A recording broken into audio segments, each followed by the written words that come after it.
మన ప్రభుత్వం మీరందరూ కోరుకొని మీరందరూ కష్టపడి తెచ్చుకున్న ఈ ప్రభుత్వం మీ ఆకాంక్షలకు అనుకూలంగా గ్రూప్ 1 పరీక్షలను నిర్వహించి తెలంగాణ పబ్లిక్ సర్వీస్ కమిషన్ ప్రక్షాళన చేసి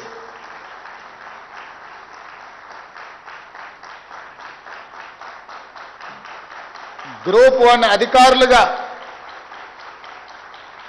మీ నియామక ప్రశ్నాపత్రాలను మీ నియామకాలకు సంబంధించిన నిర్ణయాలను చేసే దాంట్లో ఆర్ఎంపీ డాక్టర్లో లేకపోతే మీకంటే చిన్న హోదాలో ఉండే ప్రభుత్వ అధికారులను నియమించలేదు ఈ ప్రభుత్వం.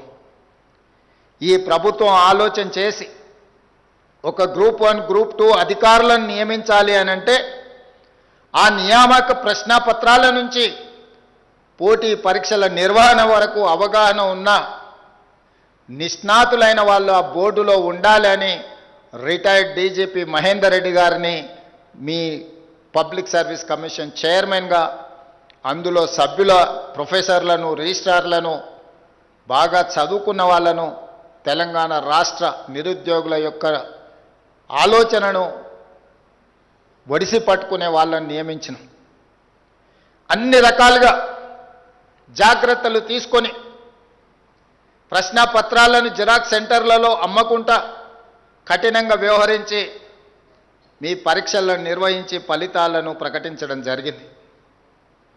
మీ ఎన్నికైన సంతోషాన్ని ఒక్కరోజు కూడా మీకు మిగిలించలేదు. మీరు కోట్ల రూపాయలు పెట్టి ఈ ఉద్యోగాలను కొనుక్కున్నారు, ఈ ప్రభుత్వం ఈ ఉద్యోగాలను అమ్ముకున్నది అని కొంతమంది గిట్టని వాళ్ళు, కొంతమంది నచ్చని వాళ్ళు, కొంతమంది రాని వాళ్ళు ప్రచారం చేయడే కాకుండా న్యాయస్థానాలలో లీగల్ లిటిగేషన్ మొదలుపెట్టిండ్రు. ఒక పక్కన మీ తల్లిదండ్రులు చాలా సంవత్సరాల తర్వాత వాళ్ళ కన్న కలలు నిజమవుతున్నాయి, మా వాడు పీజీ పిహెచ్డీలు చేసి ఒక ఉజ్వల భవిష్యత్తులో అడుగు పెట్టబోతున్నాడని వాళ్ళ సంతోషం 24 గంటలు కూడా నిలబడకుండా చాలామంది కుట్రలు కుతంత్రాలు చేసిండ్రు. న్యాయస్థానంలో జరిగిన వాదనలు మీరు విన్నారు, రాజకీయ పార్టీలు చేసిన ఆరోపణలను మీరు చూసిండ్రు. ఎక్కడ కూడా ఈ ప్రభుత్వం ఒక్క తప్పు చేయలేదు, ఈ ప్రభుత్వం తప్పులకు అవకాశం ఇయ్యదు, ఈ పిల్లలు మెరిట్ మీదనే ఎంపికైనరు, వాళ్ళలో ఉన్న నైపుణ్యమే వాళ్ళని గ్రూప్ 1 గ్రూప్ 2 అధికారులను చేసిండ్రు.